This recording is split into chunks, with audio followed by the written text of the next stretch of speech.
حدیث نمبر 78. اچھا وقت ہو گیا, ایک حدیث شریف پڑھ کر رک جاتے ہیں.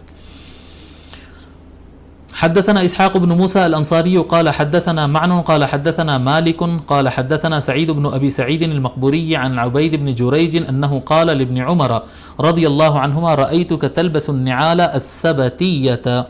قال حضرت عبید ابن جریج کہتے ہیں میں عبداللہ ابن عمر رضی اللہ تعالی عنہ سے عرض کیا کہ میں آپ کو دیکھ رہا ہوں کہ آپ سبتی نعال وہی چمڑے کے بنے ہوئے چپل ہوتے ہیں جس کے اوپر بالکل بال نہیں ہوتے, اس طرح کی چپل پہننے کا اہتمام میں آپ کے پاس دیکھا کہ سبتی نعال آپ پہنا کرتے تھے, پہنتے ہیں. ٹھیک ہے.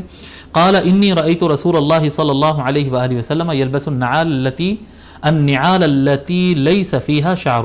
حضرت ابن عمر رضی اللہ عنہما کہتے ہیں کہ میں نے رسول اکرم صلی اللہ علیہ وآلہ وسلم کو دیکھا کہ وہ ایسے چپل پہنتے تھے جس میں بالکل بال نہیں ہوتے.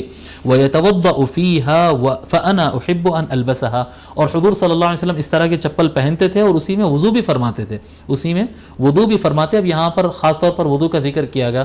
اگر بالوں والی چپل ہو یا کپڑے والی ٹائپ کی چپل ہو, اگر وہ بھیگ جائے, اس کو پانی لگ جائے تو وہ دیر تک سوکھتی نہیں اور اس میں پھر بو وغیرہ بھی آنے کا امکان رہتا. تو چپل سرکار صلی اللہ علیہ وآلہ وسلم جو استعمال کرتے تھے اور جو ابن عمر رضی اللہ عنہما اور دیگر صحابہ پسند فرماتے تھے, ایسا چپل ہو کہ اس کے اوپر پانی ٹھہرے نہ, اس کے اندر پانی جذب نہ ہو جائے تاکہ وہ زیادہ پاکیزہ رہے. فَأَنَا أُحِبُّ أَنْ أَلْبَسَهَا. ابن عمر رضی اللہ عنہما کہتے ہیں تو مجھے بھی پسند ہے کہ میں اس طرح کی چپل پہنوں.